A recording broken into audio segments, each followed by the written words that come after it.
Hello, my name is Brent Burdine. I'm going to be performing a urinary catheter insertion today. I'm a student nurse at the University of South Alabama, and I'm going to be doing this procedure today.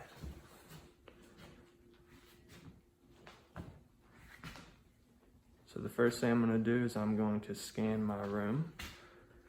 And after I scan my room, I'm going to position this in a place to record the procedure.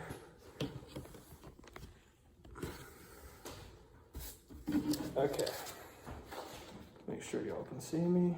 Okay, the first thing I'm gonna do is I'm gonna verify the order using the MAR.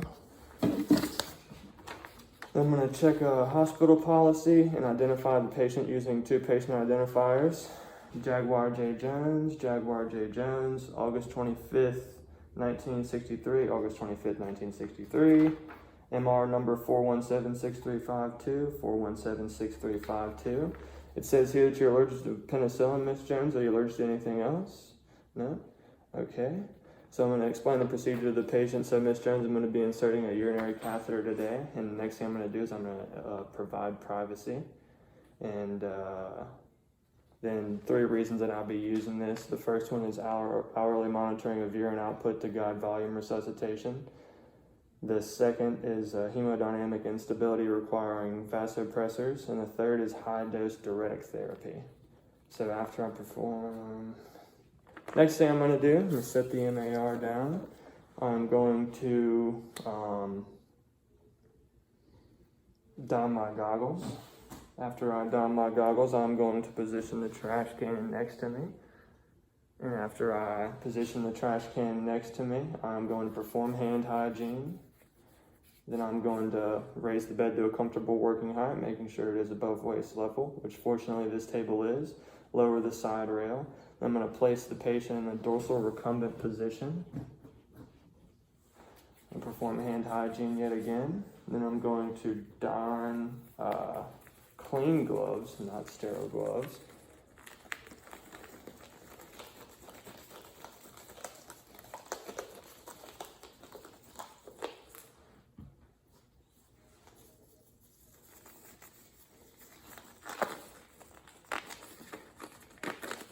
And then after I don clean gloves, I'm going to be performing perineal care with soap and water to make sure that you avoid UTI.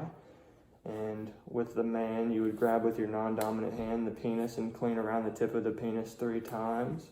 And with the female, you would expose the vagina, clean the labia away from you, towards you, and then 1 stroke down the center to make sure you would avoid UTI with that.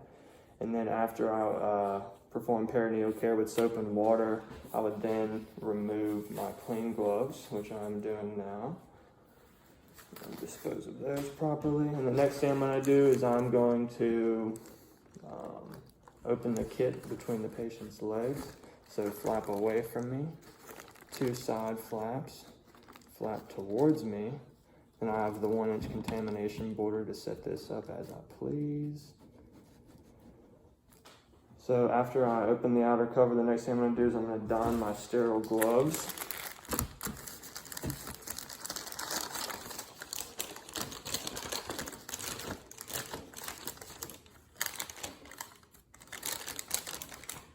So I'm going to put the right glove on first. Make sure I'm grabbing it by the cuff, sliding it on. And the second glove with the hitchhiker thumb, as seen. I'm going to slide this one on. Now that my sterile gloves are on, I'm going to open the sterile drape, making sure that the shiny side goes down. So that's the shiny side. Keeping in mind my sterile border, I'm going to grab this as such. And I'm going to position this just like that. Okay, since my sterile drape is down, I'm going to position this here. And then I'm also the next thing I'm going to do is I'm going to pour the betadine onto the cotton balls. In this case, they're kind of like Q-tips. Then I'm going to open the lubricant. I'm gonna simulate doing this. Squirt it in the tray, and I'm gonna drop this in the trash. And I'm going to position the catheter itself.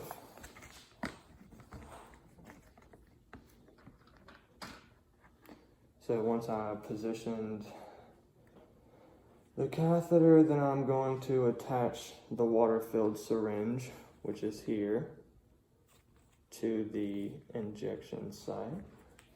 Take the cap off, drop it in there. This is already filled with water, so I'm going to put it in that port.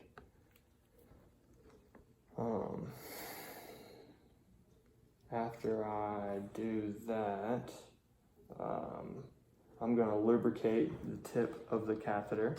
And for males, you would do 5 to 7 inches. Since this is a female, I'm going to lubricate 1 to 2 inches. And after I've lubricated, I'm just going to set that back down into the urinary catheter tray. And then the next thing I'm going to do is I'm going to use my non-dominant hand and position the genitals for cleansing. So I'm going to spread. I'm going to grab 1 beta iodine, and I'm going to go away from me, dispose of. Then I'm going to go side closest to me, dispose. And then the last thing I'm going to do is I'm going to go right down the middle of it. I'm going to drop that there. And then I'm going to explain to my patient I'm about to insert the catheter, and then I'm going to prompt them to breathe deeply. I'm going to, as they breathe in, insert the catheter. I usually wouldn't do this, but given the setup, I would go until I get urine return, and saying that I have urine return here, I'm going to go another 1 to 2 inches for the female. And once I do that, I'm going to fill the balloon. And since this doesn't want to stay, I'm just going to clamp this with my index fingers, but usually it would be here. And I would insert and fill the balloon. And once the balloon is filled, then it would hold itself. And then I would gently tug until resistance is met and it's in place. And then to relieve pressure off the urinary bladder, I would insert it just a smidge back in. And then the next thing that I'm going to do, just to hold it in place, this is very informal. Ignore my hands right now. I'm just going to grab some Scotch tape. I'm going to tape this to the site because I have done this so many times and not once have I gotten this to stay in. Just going to tape that.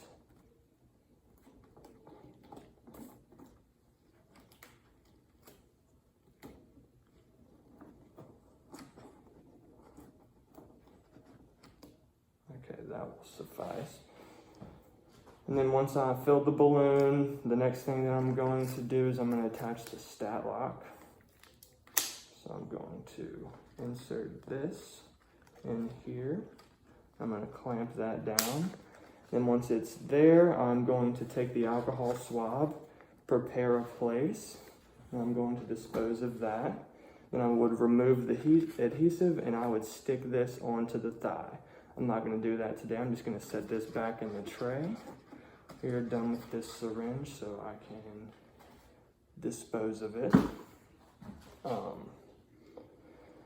After I've done that, the next thing, since everything is secured and in the proper place, the next thing I'm going to do is I'm going to take the drainage bag and I'm going to secure this to the bed and the first thing I'm going to do is I'm going to, oopsie, fell out. It loves to do that. This is a very finicky ordeal. I would have the drainage bag and I would attach it to the bed and not the bed frame, or the bed frame and not the rail. I apologize. Then I would make sure it's below bladder level with no dependent loops in sight, and I would clip it to the bed. And then after this is clipped to the bed, I can finally discard my equipment, remove my gloves, and then I would put the patient in a comfortable position and make sure the call button is in reach, and then I would perform hand hygiene, and then I would document the size of the catheter, the amount, color, and consistency of it, and if the specimen was collected itself. And then I would make sure I'd also document and stress the need for daily care with soap and water, and also document if there is incontinence of the stool. And the next thing that I would do in this whole procedure is demonstrate the 2 ways to collect urine. So the first thing that I would do is I would, if I were to collect this specimen immediately, I would open the cap and I would place cap up on my table. And since I don't really have anything to clamp the bag to, I'm just going to demonstrate this in front of the camera for you. But the first thing that I would do is I would open this clamp, and then with this below level, make sure not to touch. I would just let that drop right into there for me. And once it was finished, got my thing, I would obviously re-clamp. And with my sterile container, making sure nothing touches it, I'd put the catheter back on the bed normally, and then I would seal this. Then I would place the lid back on, fill out my label, and do what I had to do with it. And if the catheter was old, the first thing that I would do is I would take this tube clamp and I would clamp it according to hospital policy. And then I would clean the collection port, which is this port. And then I would let that dry.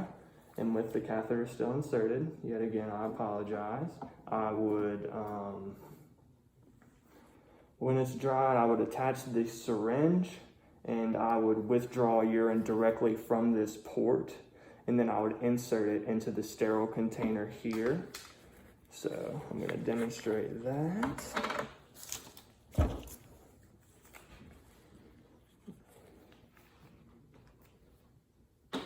Dispose of that. Sterile container. So I would insert it into this port. Then I would withdraw my urine. Then I would pull this out, grab the sterile container, make sure not to touch, properly dispose of it here. And then I would usually dispose of this syringe, but I'm going to use it a little bit later, so I'm just going to set that down. Recap the thing, or the sterile container. And while I'm doing any of this collecting urine, I'm making sure I'm always wearing goggles because it can splatter back. And fortunately, I don't have to experience that, but I can see how that would create some complications. And then obviously I would label the specimen, unclamp the catheter tubing that I did the first time according to hospital policy, and I'd be done. So the last thing I'm going to demonstrate is how to discontinue a catheter. So I'm going to remove these sterile gloves, dispose of those in the trash can. First thing I'm going to do is I would put on goggles, which, hello, already have on. The next thing that I'm going to do is I'm going to put on clean gloves.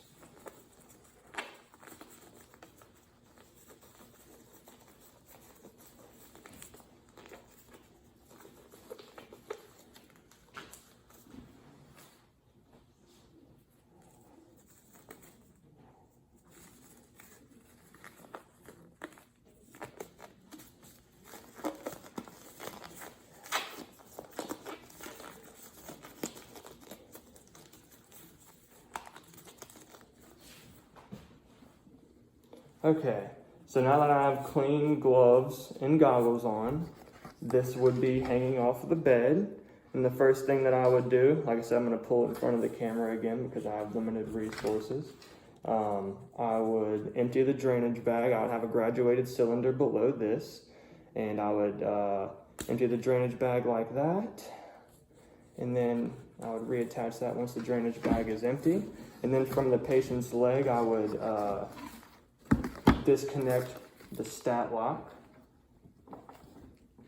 So I would do that just by clicking here, and that would pop open. I would take the stat lock then, properly dispose of that. And then once I disconnected the stat lock, I would lay down a waterproof pad. This pad that's in front of the sterile container from the first portion is going to simulate that. Let you get a glimpse of that. And then I would take my 10 milliliter syringe, I would put it in the port that I used, the same one for the balloon. I would wave this up and down to create some, or to loosen the urine itself. And then I would insert it, and then the water from the balloon would return with gravity and fill up itself. And then as I would do that, I would withdraw the catheter. And then once I withdrew the catheter, I would provide perineal care yet again. And throughout this whole procedure, after I would do all of this, I would put the patient in a comfortable position, make sure the call button was in reach, perform hand hygiene, and then I would document the amount, the color, the odor, consistency of the urine, the amount of water return, how the patient did during the procedure, what I taught the patient, and the time that I removed the patient. And then I would also state that I plan to assess the patient's next voiding pattern within the next 4 to 6 hours. And if they haven't voided, then I would palpate the bladder and then obtain a bladder scan. Aside from that, I apologize for this video and all the troubles. I just haven't been able to figure out a way to get this properly set up to where the catheter stays in. If the catheter were to have stayed in, it would have been seamless. But other than that, thank you for the opportunity and enjoy the rest of your day.